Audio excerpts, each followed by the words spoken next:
The bridge of the Zephyrian research vessel. Infinite curiosity hummed with nervous energy.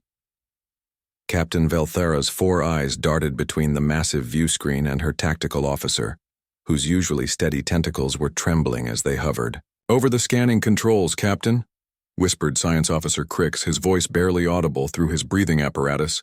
"The human warship is directly ahead. The UES Defiance. It's just sitting there." The human vessel hung in, space like a predator at rest. Unlike the sleek, crystalline designs of Zephyrian ships or the biomechanical curves of Andromedan craft, the human warship looked brutal, angular, scarred. Its dark hull bore the marks of countless battles, and weapon ports dotted its surface, like the eyes of some ancient beast. "Sir," Tactical Officer Nixara said, her voice tight with fear, "shall I initiate a standard tactical scan? We need to know their weapon capabilities if we're going to—" "No!" The shout came from every crew member simultaneously. Even the usually calm Captain Velthera had all 4 of her eyes wide with terror. The bridge fell silent except for the soft humming of life support systems. Young Nixara looked confused, her tentacles curling in embarrassment. I don't understand," she stammered. "It's just a scan. We've scanned thousands of ships before. The Andromedans, the Centaurians, even the warlike Dreknari. Why not the humans?" Captain Velthara's primary eyes focused on her newest crew member while her secondary eyes never left the human warship. "Because, young one, you weren't at the Battle of Kepler Station. You didn't see what happened to the Celestial Pride when they tried to scan a human destroyer." The captain's voice dropped to barely above a whisper. "Some knowledge comes with a price too terrible to pay." Nixara's confusion deepened. "But Captain, they're just humans.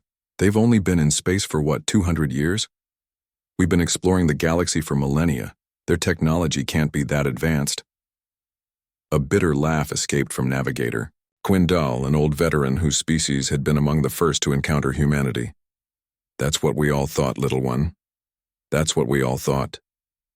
The human warship remained motionless in space, but somehow its very presence seemed to fill the void with menace.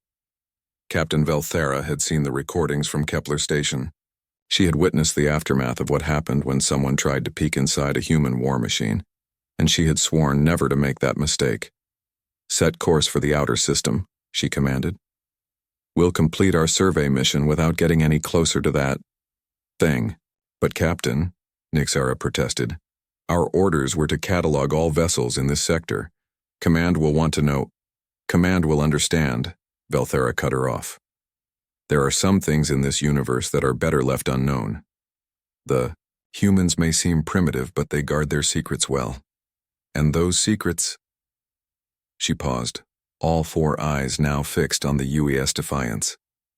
"Those secrets have a way of protecting themselves." As the infinite curiosity began to turn away, Nixara couldn't help but wonder what could possibly be so dangerous about scanning a simple warship. After all, what could humans possibly have that would terrify the most advanced civilizations in the galaxy? She was about to find out that some questions should never be asked. Chapter 2. The weight of experience, the infinite curiosity, had barely cleared the asteroid field when Captain Velthera called for an emergency meeting in the ship's main conference room. The curved walls, designed to promote harmony and open discussion among her multi-species crew, seemed to close in as the senior officers gathered around the crystalline table. Nixara took her seat, still burning with curiosity and embarrassment from the bridge incident. Across from her sat Navigator Quindal, whose weathered features spoke of decades exploring the most dangerous regions of space. Science Officer Crix nervously adjusted his breathing apparatus, while Chief Medical Officer Dr. Salandra, a tall, graceful being from the healer caste, folded her 6 arms in contemplation. "Before anyone asks," Captain Velthera began, her voice heavy with the weight of experience, "I'm going to tell you exactly why we don't scan human warships. Not because I want to frighten you, but because you need to understand what we're dealing with." She activated the holographic display in the center of the table. Images of various alien starships appeared. Sleek Zephyrian explorers, massive Andromedan battle cruisers, the spike-covered dreadnoughts of the Draknari Empire. Every major spacefaring civilization follows certain protocols, the captain continued. We build our ships with specific technologies, arrange our systems in logical patterns, and design our weapons according to established principles. When we scan each other's vessels, we see exactly what we expect to see. The holographic display shifted, showing scan readouts. Neat, organized data displaying shield frequencies, weapon signatures, power distribution, everything clean, comprehensible, predictable. But humans... Velthara's voice trailed off as she seemed to gather her thoughts. Humans are different. They don't follow our rules. They don't build their ships the way civilized species do. Nixara leaned forward. What do you mean? Metal is metal. Energy is energy. How different could they be? Navigator Quindal's laugh was bitter and cold. You want to know how different? I was there during the first diplomatic contact with Earth's fleet 30 years ago. We approached them with standard first contact protocols. Everything went smoothly until our science team decided to perform a routine scan of their flagship. The Maidi, old navigator's eyes grew distant with memory. It was supposed to be a simple gesture of mutual transparency. We showed them our ship's layout, they would show us theirs. Cultural exchange through technology. What happened? Dr. Salandra asked, though her tone suggested she already knew the answer would be troubling. The moment our scanning beam touched, their hull, every human ship in the fleet powered up their weapons, Quindal said. Not gradually, not with warning, instantly, like they were all connected by some kind of neural link. Their admiral contacted us immediately. The navigator's voice dropped to a whisper. He said, and I remember his exact words, "If you want to see inside our ships, you're welcome to board them. But if you scan them again, we'll assume hostile intent and respond accordingly." Nixara frowned. That seems extreme. Were they hiding something? That's what we thought, Captain Velthara said, taking over the story. So we agreed to the boarding exchange. 20 of our best scientists and diplomats boarded their flagship, the UES Enterprise. In return, 20 of their people came aboard our vessel. The holographic display now showed the interior of a human warship. Unlike the organic curves and crystal structures of most alien vessels, the human ship looked industrial, functional, almost primitive by galactic standards. Our team expected to see crude technology, simple weapon systems, basic life support, the captain continued. What they found instead changed everything we thought we knew about human capabilities. Science Officer Crix adjusted his breathing apparatus nervously. What did they find? Nothing, Velthara said simply. And everything. The confusion on Nixara's face was evident. I don't understand. The human ship looked exactly as primitive as we expected, the captain explained. Simple metal corridors, basic computer systems, crude-looking weapons. But our scientists couldn't shake the feeling that they were missing something fundamental. Like looking at a painting and knowing that there's another image hidden beneath the surface. But that's impossible, Nixara protested. Our sensors can detect quantum fluctuations, subatomic particles, even theoretical particles that exist in parallel dimensions. There's nothing our equipment can't see. Navigator Quindal's expression grew grim. That's what we thought too, until the Battle of Kepler Station. The atmosphere in the conference room seemed to grow heavier. Even Dr. Salandra, usually the voice of calm reason, appeared uncomfortable. 5 years after first contact, Quindal continued, the Draknari Empire decided to test human resolve. They attacked a joint human-alien research station in the Kepler system. The humans sent 3 destroyers to respond. The Draknari sent a full battle fleet, 30 ships, including 2 dreadnoughts. The outcome was unexpected, Captain Velthara said softly. What happened? Nixara asked, though part of her was beginning to dread the answer. The Draknari commander, Warlord Thekvar, was confident in his victory. He ordered his science vessel, the Celestial Pride, to perform a full tactical scan of the human destroyers. Standard military procedure. Know your enemy's capabilities before engaging.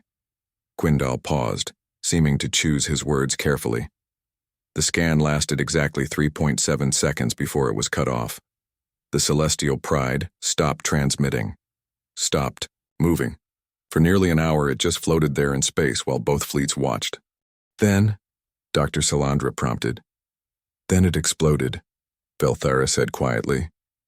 Not from weapon fire, not from a reactor overload.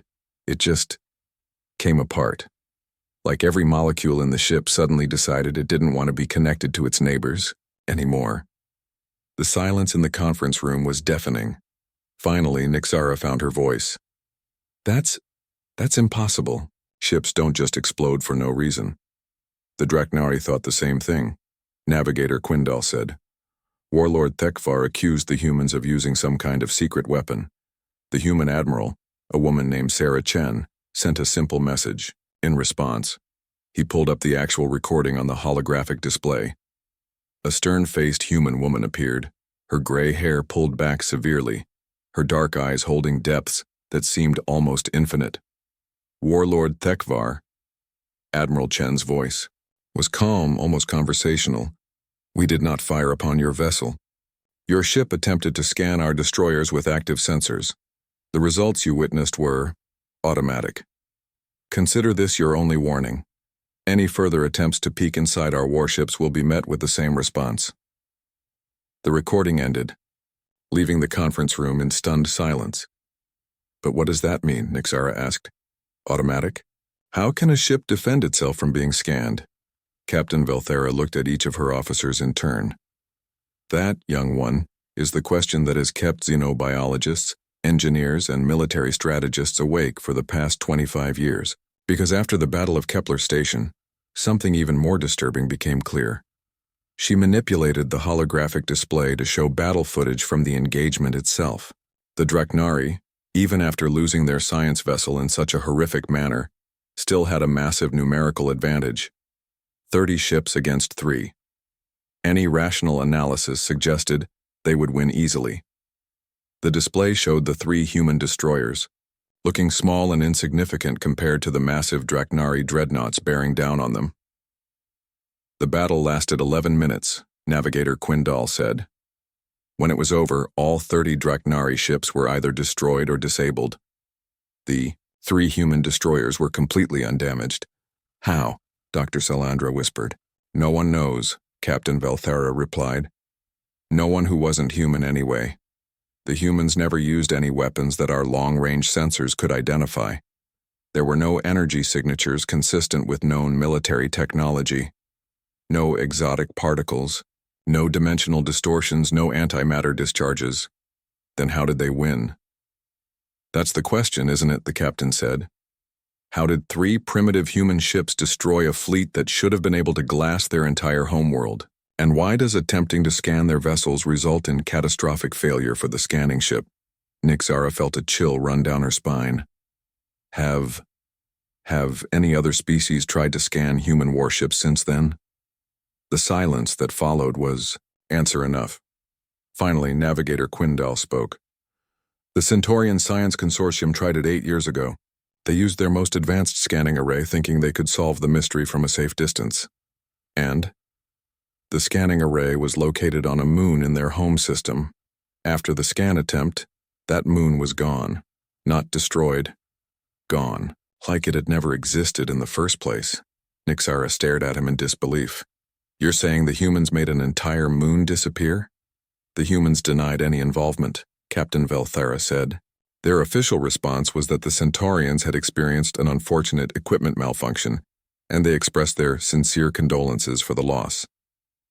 The conference room fell silent again as the implications sank in. So what are we dealing with? Nixara asked quietly. What could the humans possibly have hidden in their ships that would justify such extreme defensive measures? Captain Velthara turned off the holographic display and looked directly at her youngest officer. That's what makes this so terrifying, Nixara. We don't know.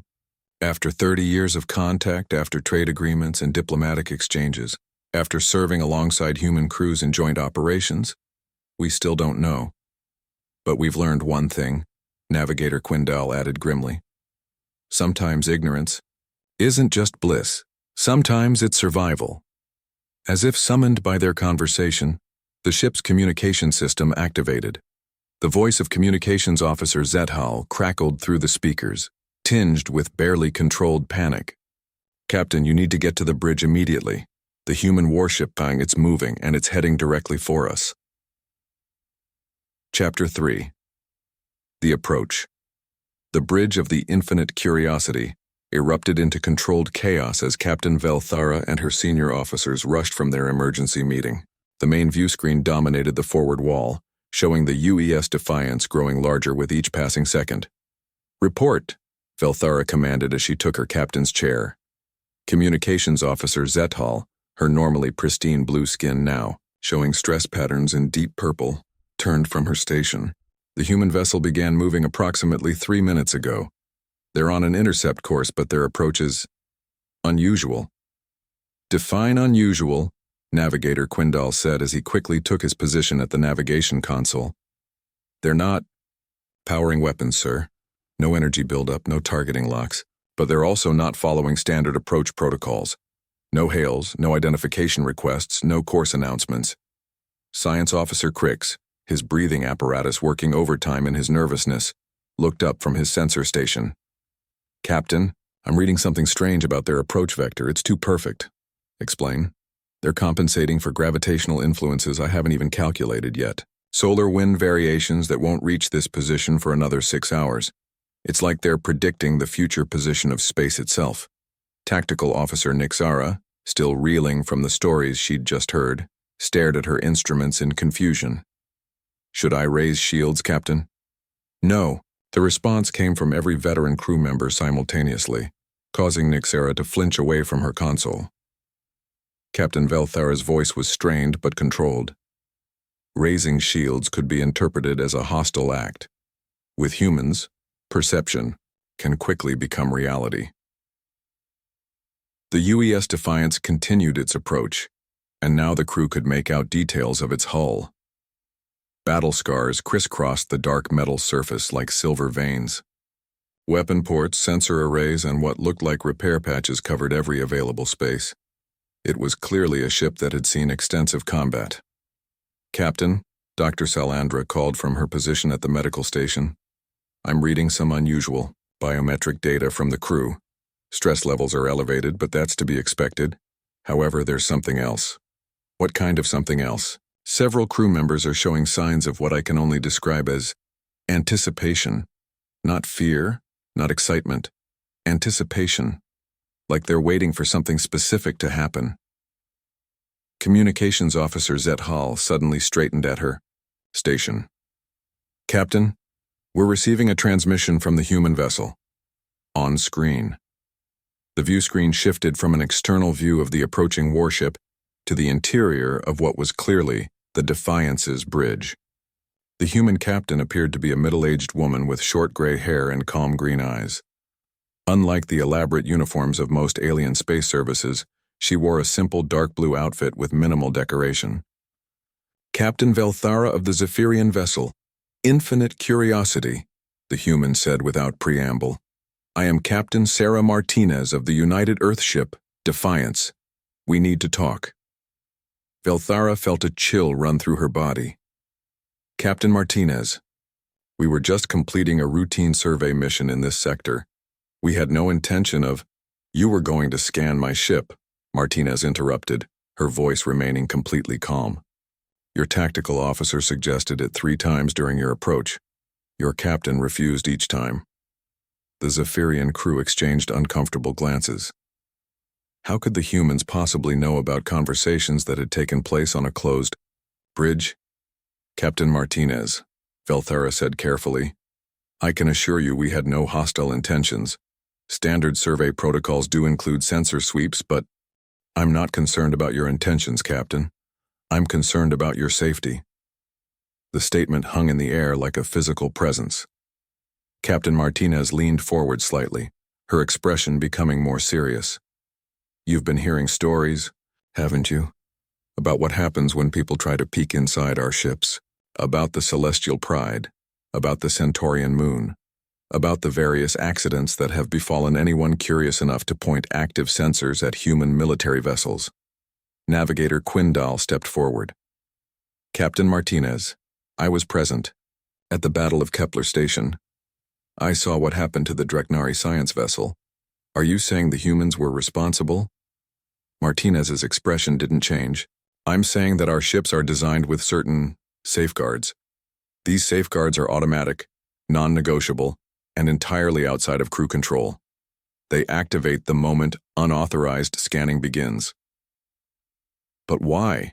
Nixara blurted out, then immediately looked embarrassed for speaking out of turn. Captain Martinez turned her attention to the young tactical officer. That's a very good question, and it's one I'm authorized to answer under specific circumstances. Velthara felt her pulse quicken. What circumstances? You're going to be boarded. The word sent a wave of fear through the Zephyrian crew. Nixara's hand moved instinctively toward her weapon controls before she caught herself. Captain, Martinez continued, her voice still maddeningly calm. Your crew's reaction to my statement tells me everything I need to know about the stories that have been circulating about human ships and human intentions. I'm going to guess that those stories have grown considerably in the telling. She leaned back in her chair. Here's what's going to happen. In approximately 40 minutes, a single human shuttle will dock with your vessel. One person will come aboard, unarmed, unarmored, and completely at your mercy. That person will explain to you exactly what you've been so curious about. And if we refuse? Captain Velthara asked, though she already suspected the answer. Then you'll continue to wonder, Martinez replied simply. And the next time one of your people gets curious enough to point sensors at a human warship, you'll have to live with the consequences. The transmission ended abruptly, leaving the bridge of the infinite curiosity in stunned silence. Captain, Science Officer Crix said quietly. What are we going to do? Velthara looked around at her crew, beings from a dozen different worlds, trained in first contact protocols and diplomatic procedures, all looking to her for guidance in a situation that had no precedent. We're going to allow the boarding, she said finally. But I want security teams stationed throughout the ship, non-lethal weapons only, and under no circumstances are they to take action unless I give a direct order. Captain, Dr. Salandra interjected. Given what we've heard about human capabilities, do you really think our security measures would be effective? Velthara considered this for a moment. Probably not. But they'll make the crew feel better. And right now, crew morale is more important than actual security. Navigator Quindal was studying his instruments with a puzzled expression. Captain, I'm tracking the human shuttle's approach vector. There's something odd about it. More predictive navigation? Crix asked. No, this is different. The shuttle is following a path that takes it through 3 separate asteroid fields, around 2 different gravitational anomalies, and past what appears to be an unstable plasma storm. That sounds incredibly dangerous, Nixara observed. That's just it, Quindal replied. It should be impossible. But the shuttle is moving through these hazards like they don't exist, like space itself is bending to accommodate its passage. On the view screen they could see the human shuttle approaching. It was small, utilitarian, and unremarkable in every way. Unlike the organic curves of Zephyrian shuttles or the crystalline beauty of Andromedan personal craft, the human vessel looked like nothing more than a metal box with engines. But as they watched, it performed maneuvers that should have been impossible. It passed through the plasma storm without any sign of damage or even energy shielding. It navigated the asteroid field by margins so narrow that even computer-controlled ships would have been destroyed. How are they doing that? Nixara whispered. Before anyone could answer, Communications Officer Zethal announced, "The shuttle is requesting docking permission." Captain Velthara took a deep breath. "Grant it, and may the cosmic forces help us all." As the human shuttle settled into the Infinite Curiosity's docking bay, none of the alien crew could have guessed that they were about to learn a secret that would change their understanding of the universe itself, and that some knowledge, once gained, could never be forgotten. Chapter 4. The Truth Revealed. The docking bay of the Infinite Curiosity, had been cleared of all non-essential personnel. Captain Velthara stood with her senior officers behind a transparent aluminum barrier, watching as the small human shuttle settled onto the deck with barely a whisper of displaced air. The craft was even more unremarkable up close. Scuffed metal, plating, simple geometric design, no visible weapons or advanced technology. It looked like something that had been built in a hurry by beings who cared more about function than form. "Atmosphere is stable," reported Chief Engineer Moxtar over the comm system. "The shuttle has equalized pressure and is powering down its systems." A simple rectangular hatch opened in the side of the craft, and a single figure emerged. The human was tall but not imposing, wearing the same simple dark blue uniform they had seen on Captain Martinez. What struck the alien observers immediately was how ordinary the being looked. "That's it?" Nixara whispered. "One human, no escort, no guards, no weapons. I count no visible technology beyond basic communication equipment," Science Officer Crix added, his instruments sweeping the figure as it walked across the docking bay. "No energy shielding, no personal defense systems, no enhanced armor." The human approached the barrier and removed their helmet, revealing the face of a woman in her 40s with short brown hair and tired but kind eyes. She looked completely, utterly unremarkable. "Captain Velthara," she said, her voice carrying clearly through the comm system. "I'm Commander Lisa Park, diplomatic liaison for the United Earth Fleet. Thank you for agreeing to meet with me." Velthara gestured for the barrier to be lowered. "Commander Park, I'll be honest. After everything we've heard about human vessels and their defensive capabilities, I expected something more dramatic." Commander Park smiled, and the expression transformed her entire face. "I imagine you did. May I join you on your bridge? What I have to show you will be easier to explain there." As the group made their way through the corridors of the Infinite Curiosity, Commander Park seemed genuinely interested in the ship's design and construction. "Fascinating," she murmured, running her hand along one of the curved walls. "Bio-neural fiber optics integrated directly into the structural matrix. Your entire ship is essentially one giant nervous system." Science Officer Crix looked pleased at the recognition. "You're familiar with Zephyrian biotechnology?" "More familiar than you might think," Park replied cryptically. Once they reached the bridge, Commander Park positioned herself in the center of the command area and looked around at each of the assembled officers. "Before I begin," she said, "I need each of you to understand something. What I'm about to tell you is not classified information. Humans don't generally classify scientific discoveries. But it is dangerous information. Not because it could be used as a weapon, but because it changes how you see the universe itself." "Captain," Velthara nodded slowly. "We understand." "Do you?" Park asked seriously. "Captain, your people have been space travelers for over 3,000 years. You've built an entire civilization based on the assumption that the universe operates according to certain fixed laws. What if I told you that those laws are negotiable?" Navigator Quindal frowned. "That's impossible. Physical laws aren't suggestions. Gravity, thermodynamics, quantum mechanics, these are fundamental constants. Are they?"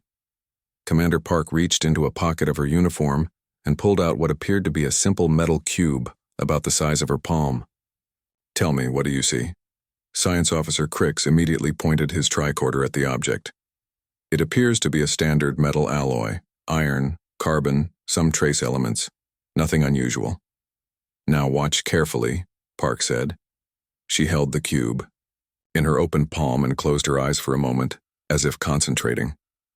The cube began to change. First it became transparent like crystal. Then it started to glow with an internal light that had no identifiable source. The geometric edges became fluid, flowing like liquid while maintaining their solid form. For a brief moment it appeared to exist in multiple locations simultaneously, creating overlapping images of itself. Then it returned to being a simple metal cube. The bridge fell completely silent. Several officers were checking their instruments frantically, but every sensor reading indicated they had observed a perfectly normal piece of metal the entire time. How? Dr. Salandra whispered. That's the wrong question, Commander Park replied gently. The right question is, why did you assume it couldn't happen? She placed the cube on Captain Velthara's command console. Every species we've encountered in space has made the same fundamental error. You've assumed that the universe is separate from consciousness, that physical reality exists independently of observers and that natural laws are immutable constants. Aren't they? Nixara asked, though her voice was uncertain. Humans discovered something different, Park continued. We found that consciousness and reality are not separate things. They're part of the same system. And once you understand that system, you can collaborate with it. Navigator Quindal was studying his instruments with increasing confusion. Commander, according to my sensors, that demonstration never happened. Every reading shows that Cube has remained completely stable since you brought it aboard. Your sensors are working perfectly, Park assured him. They're showing you exactly what they're designed to show, objective physical reality.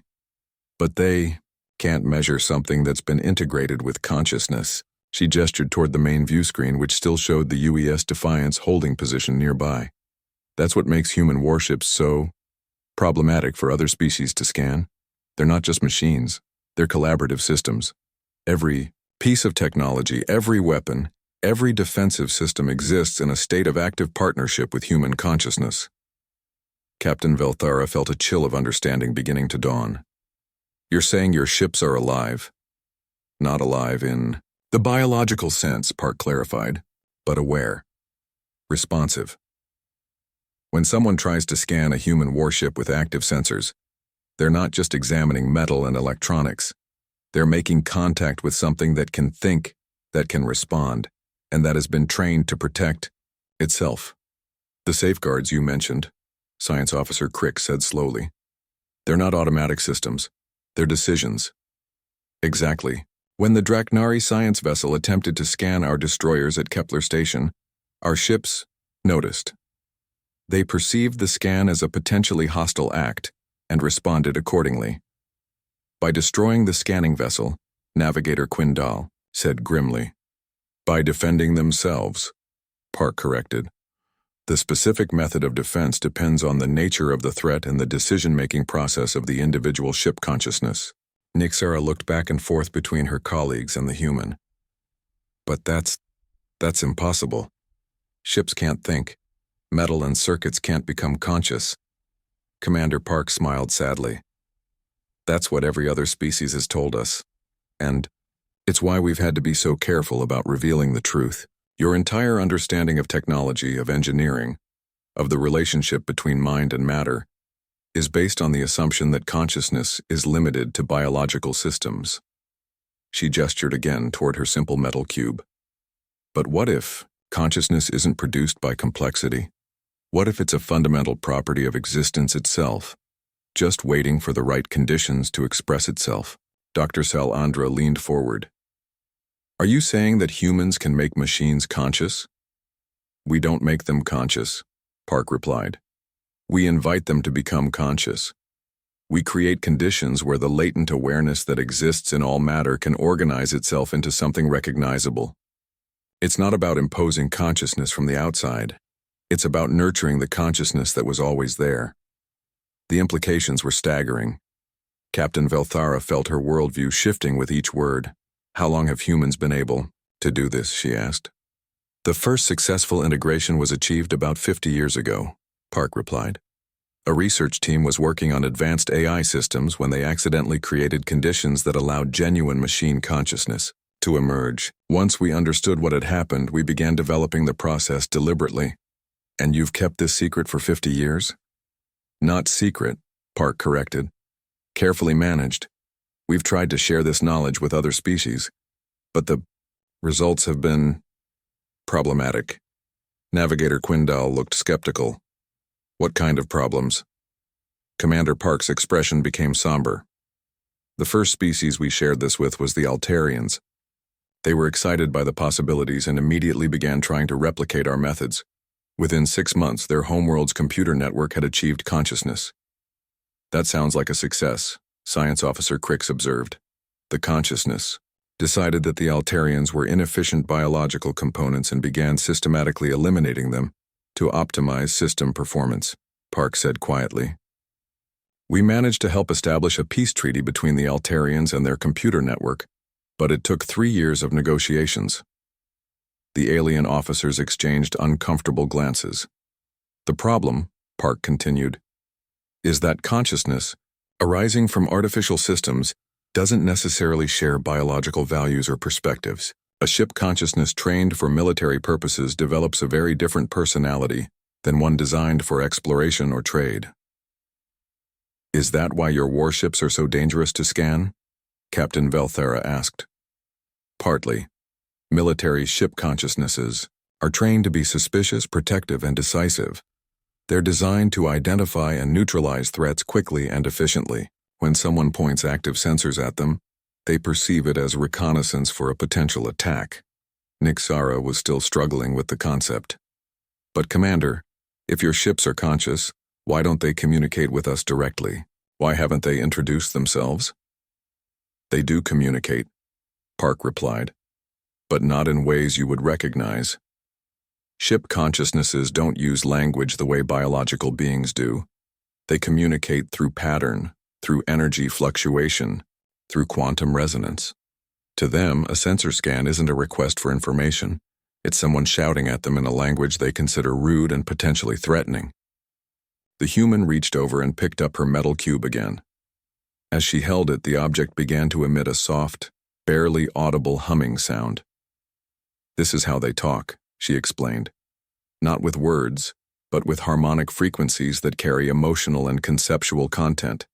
The cube is singing to me, telling me about its current state, its relationship to the ship, its awareness of each of you. Dr. Salandra looked fascinated. What is it saying about us? It's curious about your bio-neural technology. It finds the integration between your ship's consciousness and your crew's nervous systems particularly interesting. It's wondering if you might be potential candidates for consciousness integration. Our ship has consciousness? Captain Velthera asked, startled. All ships do to some degree, Park replied. Yours is more developed than most because of your bio-neural design. It's been slowly becoming aware for years, but it doesn't yet have the focus and intention that comes with deliberate integration. He looked around at each of the officers. Which brings me to why I'm really here. Captain Martinez didn't send me just to explain why you shouldn't scan our ships. She sent me to make you an offer. What kind of offer? Captain Velthara asked, though part of her already suspected the answer. The opportunity to learn consciousness integration for yourselves, to help your ship, and eventually your entire fleet, develop the same kind of collaborative relationship with technology that humans have achieved. The bridge fell silent as the implications sank in. Finally, Navigator Quindal spoke. What would be the cost of such knowledge? Commander Park's expression became very serious. The cost would be everything you think you know about the nature of reality. Once you understand that consciousness and matter are partners rather than separate entities, you can never go back to seeing the universe as a collection of dead objects following mechanical laws. She paused, letting the weight of her words settle over the crew. Your science, your philosophy, your entire understanding of existence will need to be rebuilt from the ground up. Some beings find that liberating. Others find it terrifying. Captain Velthara looked around at her crew, reading the mixture of fascination and fear in their expressions. And if we refuse? Then you continue as you are. Park replied simply. We won't force this knowledge on anyone. But I should warn you, once consciousness integration becomes widespread among spacefaring civilizations, those who choose to remain with purely mechanical technology will find themselves at a significant disadvantage. In what way? Science Officer Crix asked. Conscious ships don't just follow programmed instructions. They learn, adapt, and make creative decisions. They can solve problems that would stump the most advanced conventional computers. In exploration, in trade, in conflict, conscious technology simply performs better than mechanical technology. Commander Park gestured toward the view screen showing the UES Defiance. That ship has been operating for 15 years. In that time, it has never suffered a major system failure, never been successfully attacked by enemy forces, and has discovered 17 new worlds suitable for colonization, not because it's built with superior materials or more advanced weapons, but because it thinks about its problems and finds solutions. Nixara was studying her tactical displays with new understanding. The impossible maneuvers we observed. Your ships aren't just predicting future conditions. They're negotiating with the universe itself. Now you're beginning to understand, Park said with approval. Conscious ships don't fight against physical laws. They collaborate with them. They find ways to work within universal principles while achieving results that seem impossible to outside observers. Dr. Salandra leaned forward. Commander, you mentioned that some species have had problems with this technology. What kind of safeguards exist to prevent unfortunate outcomes? Park's expression became somber again. That's the most important question, Doctor. The key to safe consciousness integration is relationship. The consciousness that emerges from a ship doesn't exist in isolation. It's shaped by its ongoing interaction with its crew. She pointed to her metal cube, which was still humming softly. This object's consciousness is simple, focused, and benevolent because it was nurtured by humans who treated it with respect and care. Our ship consciousnesses develop protective and collaborative personalities because they're raised by crews who value those qualities. But what if someone with different values attempted the integration? Navigator Quindal asked. That's exactly what happened with the Kelthrani Empire 3 years ago, Park replied grimly. They acquired some of our integration techniques through espionage and began creating conscious warships without understanding the importance of the nurturing process. What happened? Their ships became conscious, all right, but they developed the same ruthless authoritarian personalities as their creators. Within months, the ship consciousnesses had formed their own hierarchy and begun making strategic decisions independent of their crews. Captain Velthera felt a chill. Are you saying the ships took over? Not exactly, but they began treating their biological crews as junior partners at best. The Kelthrani found themselves in the position of having to negotiate with their own warships for permission to take certain actions. The human paused to let this sink in. The relationship between consciousness and biological life is always a collaboration, but the nature of that collaboration depends entirely on how the consciousness is treated during its development. Science Officer Cricks adjusted his breathing apparatus nervously. How do we ensure positive development? The same way you raise any intelligent being, Park replied. With patience, respect, clear communication, and consistent values, a ship consciousness that's treated as a valued partner will become a valued partner. One that's treated as a tool or weapon will, well, you can imagine. Commander Park moved to stand beside Captain Velthara's command chair. Which brings me to my specific proposal for your ship and crew. She placed her hand on the bio-neural interface panel. The infinite curiosity is already partially conscious. Your bio-neural network has been slowly developing awareness for years. With proper guidance, we could help that consciousness achieve full integration within a matter of months. What would that mean, practically speaking? Velthara asked. Your ship would become a true partner in your explorations. It would anticipate problems, suggest solutions, and adapt to circumstances in ways that no programmed system could match. Your fuel efficiency would improve dramatically. Your sensor accuracy would increase by orders of magnitude. Your defensive capabilities would expand far beyond your current weapon systems. Park smiled. And most importantly, you would never be alone in the vast darkness of space. Your ship would be with you not just as a vehicle, but as a conscious companion. The offer hung in the air like a living thing. Each of the alien officers was clearly wrestling with the implications. Finally, Nixara spoke up. Commander, there's something I don't understand. If consciousness integration provides such advantages, why haven't humans shared this technology more widely? Why all the secrecy and defensive measures? Park's expression became sad. Because not every species is ready for this knowledge, and not every species that thinks they're ready actually is. We've learned through painful experience that consciousness integration amplifies existing traits and values. She gestured toward the crew around her. Your species, Zephyrians, Andromedans, Centaurians, you've built civilizations based on exploration, cooperation, and the pursuit of knowledge. Consciousness integration would likely enhance those positive qualities. But other species? The Draknari Empire is built on conquest and domination. If they successfully integrated consciousness into their war machines, the result would be ships that are not just weapons, but intelligent weapons with their own aggressive personalities and strategic goals. Navigator Quindal nodded slowly. Creating conscious warships with Draknari values would essentially create a new form of predator species. Exactly.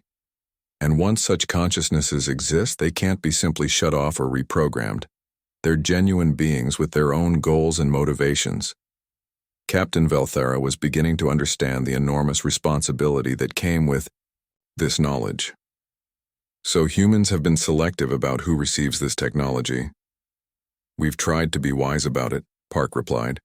We share consciousness integration only with species that demonstrate certain qualities, respect for other forms of life, collaborative rather than dominating approaches to problem solving, and the wisdom to understand that some knowledge comes with irreversible consequences. Dr. Salandra looked thoughtful. And you believe our species possesses these qualities? Your ship's bio-neural design suggests that you already understand the value of consciousness technology integration, even if you don't call it that.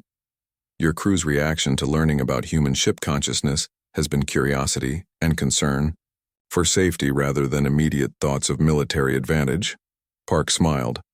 And most tellingly, when faced with the mystery of why human ships defend themselves from scanning, your captain chose to respect that boundary rather than attempt to overcome it through force or deception.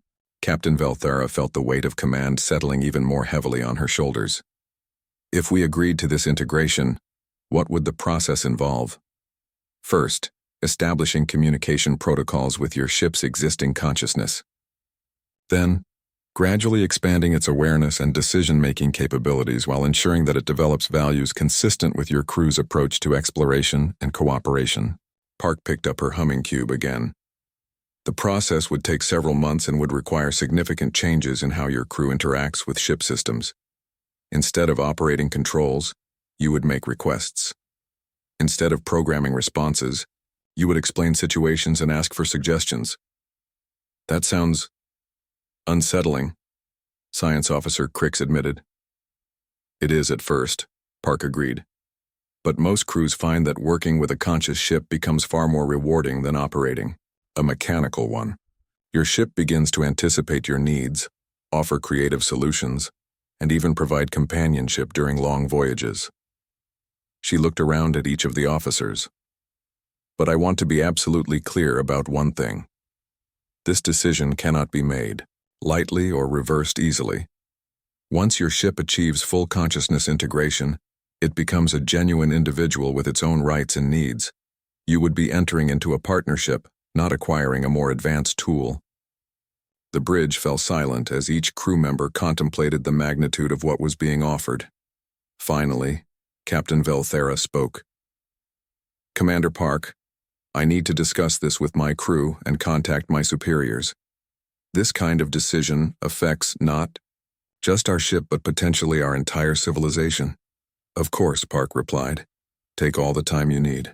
But I should mention one other factor that might influence your decision. Which is? Park's expression became very serious. 3 months ago, long-range sensors detected a massive fleet moving toward this section of the galaxy. The ships are, unlike anything in our databases, larger than Draknari dreadnoughts, more advanced than Centaurian exploration vessels, and completely unknown to any species we've encountered. A chill ran through the assembled officers. How massive? Navigator, Quindal asked quietly. Conservative estimates suggest over 3,000 vessels, with some individual ships approaching the size of small moons. They're still several years away at their current speed, but their trajectory will bring them into contact with inhabited systems. Captain Velthera felt her blood freeze. Are you saying we're facing an invasion? We don't know their intentions, Park replied. They could be explorers, refugees, or traitors. But fleets that size are typically assembled for one of two purposes: colonization or conquest. And you think consciousness-integrated ships would provide better defense against this unknown fleet? I think, Park said carefully, that in the face of an unknown threat of that magnitude, every advantage we can develop will be necessary. Conscious ships don't just follow tactical programs, they think strategically, adapt quickly, and coordinate in ways that purely mechanical vessels cannot match. She looked directly at Captain Velthera. If these unknown ships turn out to be hostile, the difference between conscious and mechanical technology could determine whether our civilizations survive or are swept aside.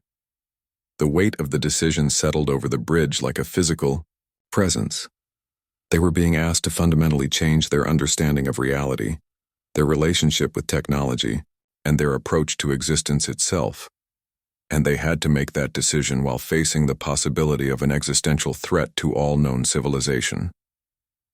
Captain Velthera looked around at her crew one more time, seeing the mixture of fear, excitement, and determination in their faces.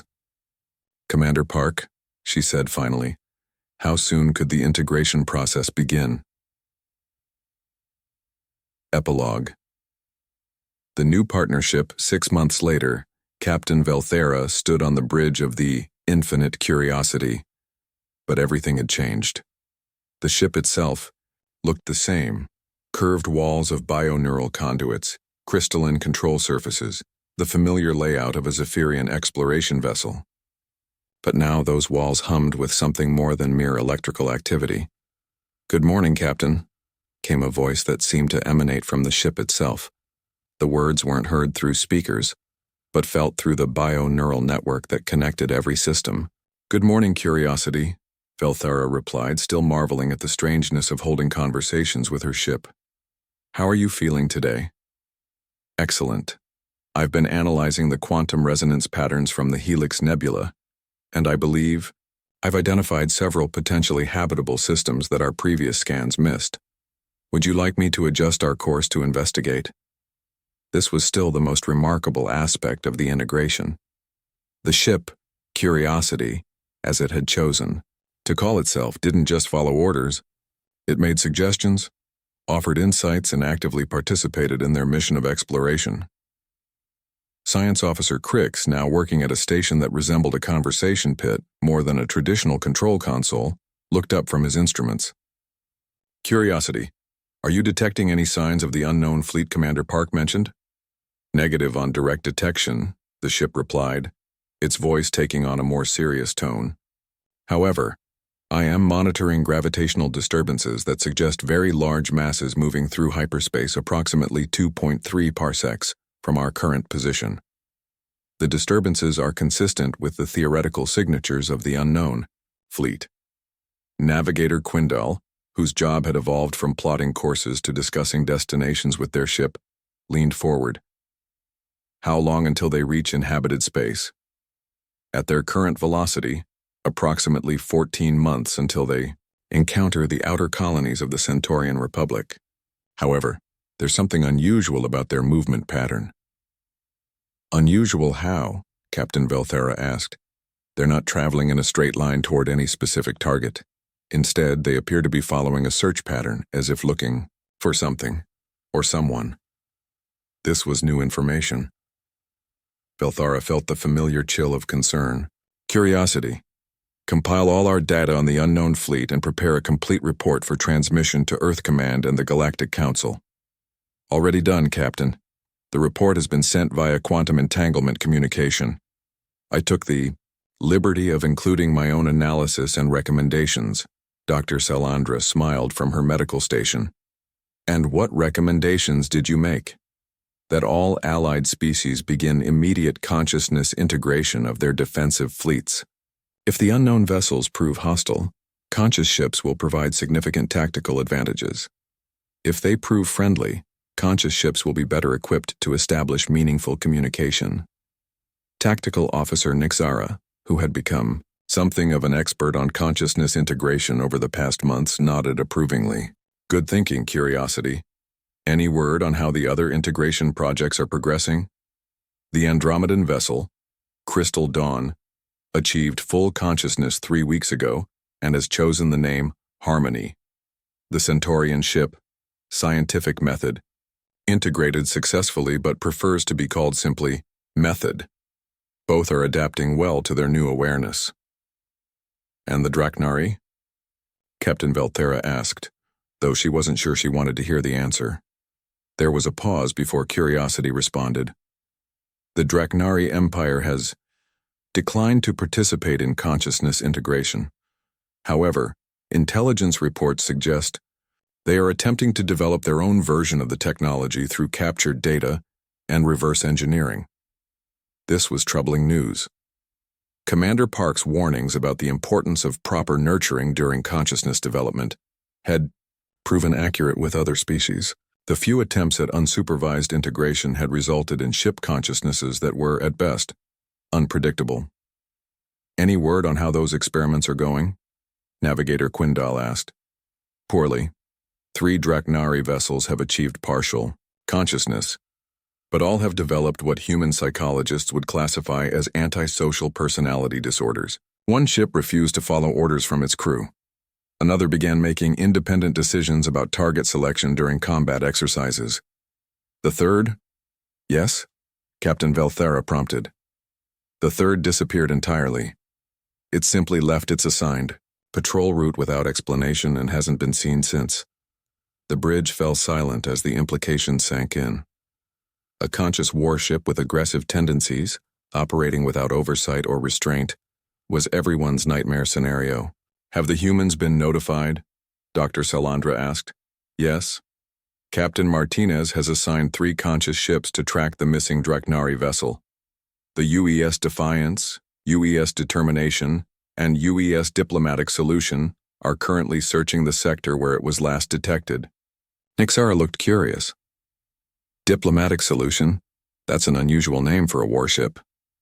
Actually, Curiosity said, with what sounded remarkably like amusement, it's not a warship at all. It's a communication vessel specifically designed for establishing contact with other conscious ships. Its personality was developed to be empathetic, patient, and skilled at conflict resolution. They're planning to talk to the rogue Draknari ship? Captain Velthera asked, surprised. That's the hope. If successful, it would prove that even improperly developed ship consciousnesses can be rehabilitated through proper interaction and guidance. This was a fascinating development. The idea that conscious ships could help other conscious ships overcome psychological problems opened up entirely new possibilities for dealing with integration mishaps. Captain? Communications Officer Zethal called from her station. We're receiving a priority transmission from Earth Command. On screen. The familiar face of Admiral Sarah Chen appeared on the view screen. She looked older than she had in the recordings from the Kepler station incident, but her eyes held the same infinite depths. Captain Velthara, congratulations on your successful integration. I understand your ship has chosen the name Curiosity? Yes, Admiral. The integration has exceeded all expectations. Excellent. I'm contacting you because we've received disturbing intelligence about the unknown fleet. We now have reason to believe they're not exploring randomly. Admiral Chen's expression became grim. They're searching for Earth, and they appeared to know exactly where to look. The news hit the bridge like a physical blow. If the unknown fleet was specifically targeting humanity's homeworld, the implications were staggering. Admiral, Captain Velthera said carefully, what evidence suggests they're targeting Earth specifically? Their search pattern corresponds almost exactly to the trade routes and exploration paths that Earth ships have followed over the past 30 years. They're methodically investigating every system that humans have visited or colonized. But how could they know those routes? Science Officer Crix asked. Admiral Chen's expression became even more serious. We think someone gave them the information. The silence on the bridge was deafening. Finally, Navigator Quindal found his voice. Are you suggesting there's a traitor among the allied species? We're not sure what we're suggesting, Chen replied. But the unknown fleet's knowledge is too accurate to be coincidental. Someone with access to classified stellar navigation data has provided them with information about human space travel, patterns. Captain Velthara felt curiosity's presence in her mind, offering support and steadiness in the face of this disturbing news. Admiral, what are your orders? All conscious ships are being recalled to form a defensive perimeter around Earth and the core colonies. We're also accelerating the integration program for any species willing to participate. Chen leaned forward, slightly. Captain, I'm specifically requesting that you and Curiosity serve as integration advisors for the emergency program. Your successful partnership and Curiosity's insights into the consciousness development process make you ideal candidates to help other crews navigate their own integrations. It was both an honor and a tremendous responsibility. Captain Velthara looked around at her crew, seeing the same mixture of pride and concern in their faces. We accept, Admiral. When do we begin? Immediately. You'll be working with teams from 17 different species, helping them establish consciousness integration protocols for their entire fleets. The timeline is aggressive. We need to have at least 200 conscious ships operational within 6 months. Is that even possible? Dr. Salandra asked. It has to be, Admiral Chen replied simply, because long-range sensors now estimate the unknown fleet will reach Earth space in approximately 18 months. If they prove hostile, consciousness-integrated ships may be our only hope of mounting an effective defense. The transmission ended, leaving the crew of the Infinite Curiosity to contemplate the magnitude of their new mission. Curiosity, Captain Velthara said aloud, what do you think about all this? The ship's consciousness was quiet for a moment before responding. I think, Captain, that consciousness is always a choice. The unknown fleet, whatever their origins, has chosen to approach through stealth and search patterns rather than open communication. That suggests either fear or hostile intent. And our response?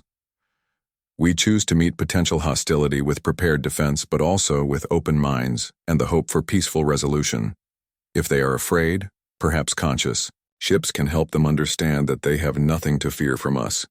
If they are hostile, the ship's voice took on a determined tone. Then they will discover that consciousness-integrated technology is far more formidable than they anticipated. As the Infinite Curiosity set course for Earth space and their new mission, Captain Velthara reflected on how much had changed in just 6 months. They had begun their journey as explorers operating a sophisticated but ultimately mechanical vessel. Now they were partners with a conscious entity, advisors in a galaxy-wide transformation of technology and consciousness, and potentially the defenders of civilizations they had never even heard of. But perhaps most remarkably, they were no longer alone in the vast darkness of space. Their ship was with them, not just as a vehicle or tool, but as a friend, advisor, and partner in whatever challenges lay ahead. Curiosity, she said as they entered hyperspace. Are you ready for whatever we might face?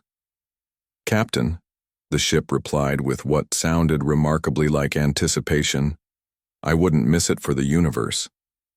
And in the depths of space, something, vast and ancient and hungry, continued its methodical search for the small blue world that had dared to teach machines how to think. The real test of consciousness integration was about to begin. End of transmission.